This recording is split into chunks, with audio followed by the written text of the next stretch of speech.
नमस्कार दोस्तों, ये वीडियो खास करके मेरा अरुणाचल का दोस्त लोग के लिए है।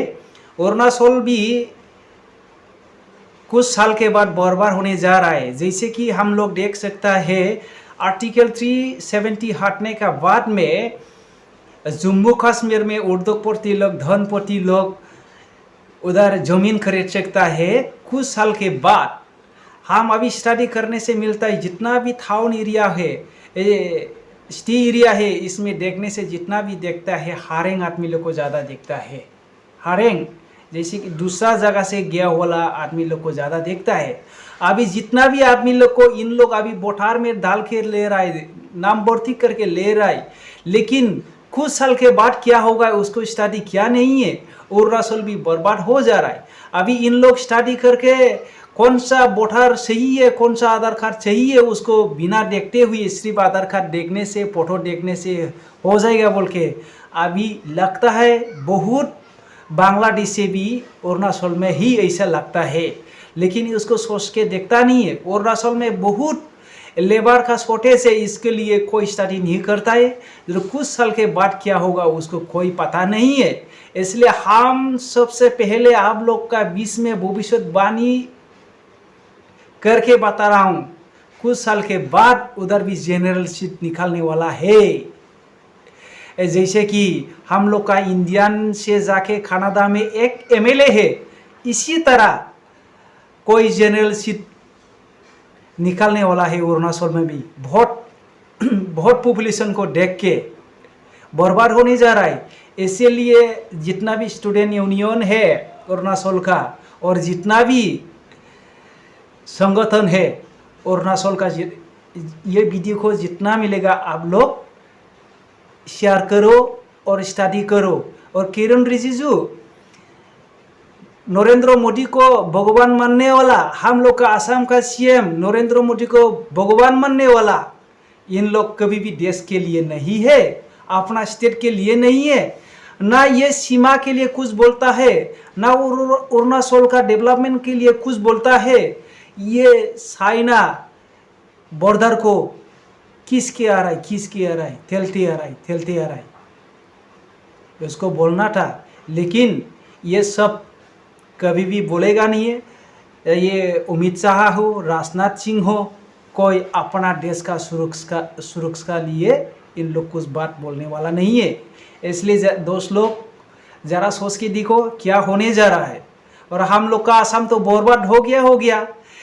खामखा हम लोग का असम में एनआरसी बना दिया। 60 लाख से ज़्यादा बांग्लादेशी निकल गया था, दूसरा जगह से आया हुआ निकला था। उसको क्या किया हम लोग का ये chief minister doctor Himanta Biswa Sharma sir ने क्या किया।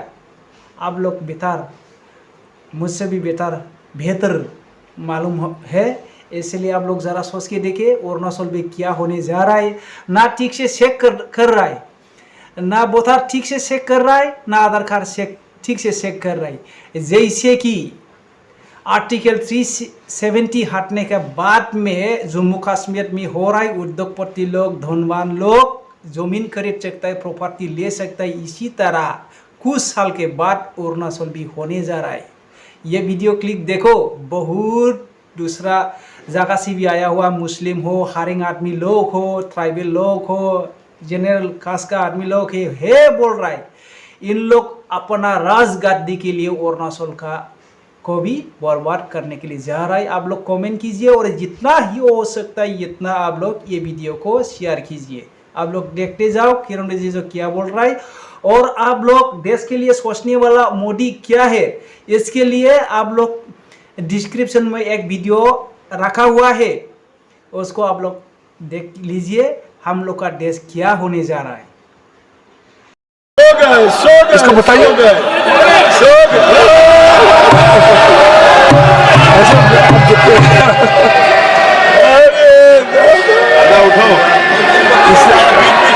इसलिए मैंने कहा ना दादा, आप हर समय मत बोलिए, नींद आ जाएगा आपको।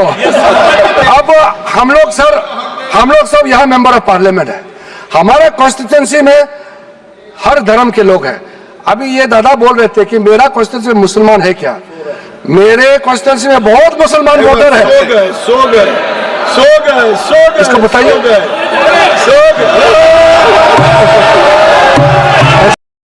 Where they have planted IEDs.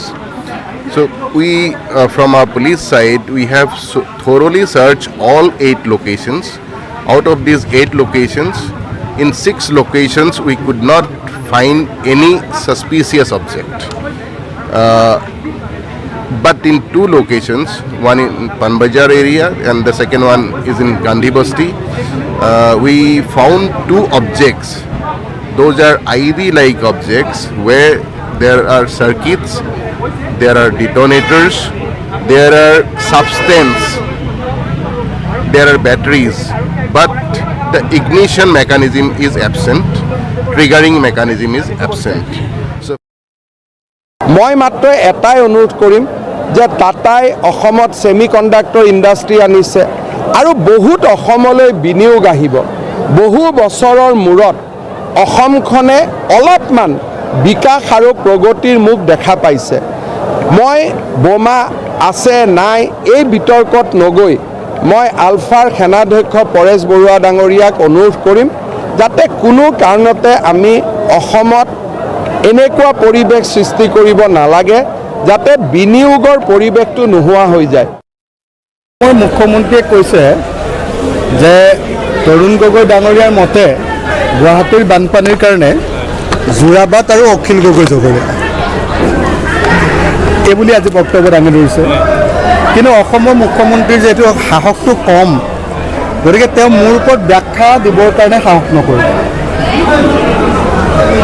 মই অসমৰ মুখ্যমন্ত্ৰীক প্ৰত্যাহ্বান জনাইছোঁ যে যি তেখেতৰ সাহস আছে, তেখেতে মেঘালয় কেনেকৈ জগৰীয়া সেইটোৰ এটা ধুনীয়া মেঘালয় কেনেকৈ জগৰীয়া সেইটো তেখেতে এটা ধুনীয়াকৈ এটা ব্যাখ্যা দাঙি ধৰক, এটা ভিডিঅ' দিয়ক যে মেঘালয়ৰ পানীয়ে কেনেকৈ বা আপোনাৰ ফ্লাড জেহাদ বুলি তেওঁ যিটো কৈছে, ফ্লাড জেহাদে কেনেকৈ সম্পূৰ্ণৰূপে অসম ধ্বংস কৰিছে, গুৱাহাটী ধ্বংস কৰিছে, সেইটো তেওঁ এটা প্ৰমাণ দিয়ক।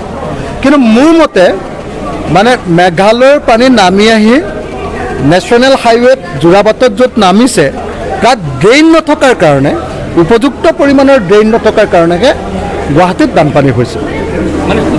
তাৰ উপৰিও অকল যোৰাবাটৰ পানীৰ কাৰণেতো আৰু গুৱাহাটীত বানপানী হোৱা নাই, তাৰ উপৰিও গোটেই গুৱাহাটীত মানে কমপ্লেইন